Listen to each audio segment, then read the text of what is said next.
Every athlete at its beginning is faced with a path that seems unreachable. While climbing the stairs to success, they get most of the time stopped by the injuries due to specialization, or they start to think about the free time that they lost. What happened when the stairs to success disappear? Will we be there to catch these youths? Today we can see a lot of sport organizations that offer youth developed through science. Those kind of organizations are called Centers of Excellence. But what makes the difference between youth academies and Centers of Excellence? They both offer youth development, have their coaches where they focus on one sport, or do they?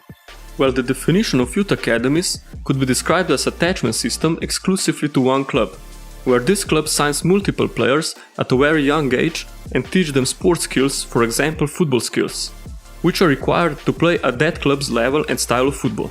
Or on the lower league clubs, where they are focused on producing high quality players so they can sell them to maintain their club's finances and operate more fluently. What about the Centers of Excellence?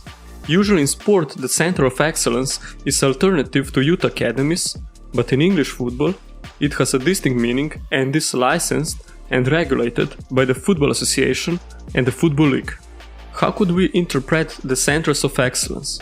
If we look at the definition of company Centers of Excellence, it is defined as a team of individuals who manage from a common central point, separate from the functional areas, and is supported within a practice or organization.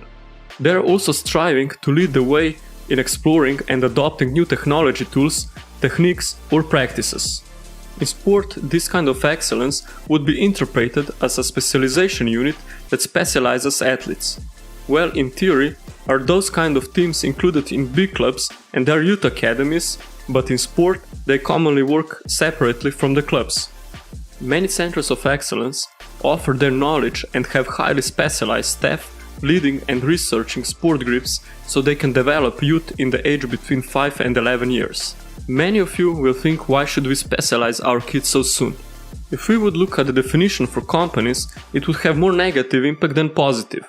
But if we look truly at the work of those organizations, we can see that they are focusing on whole development of youths in psychophysical and psychosocial development. These many studies and researches are being applied to show youths the fun of sport and to make their first steps in sport interesting. The staff that is included in those organizations is specialized in different areas. This means that the youths are introduced to other sports through their practices. With this, we can see judo practice at the Center of Excellence for football.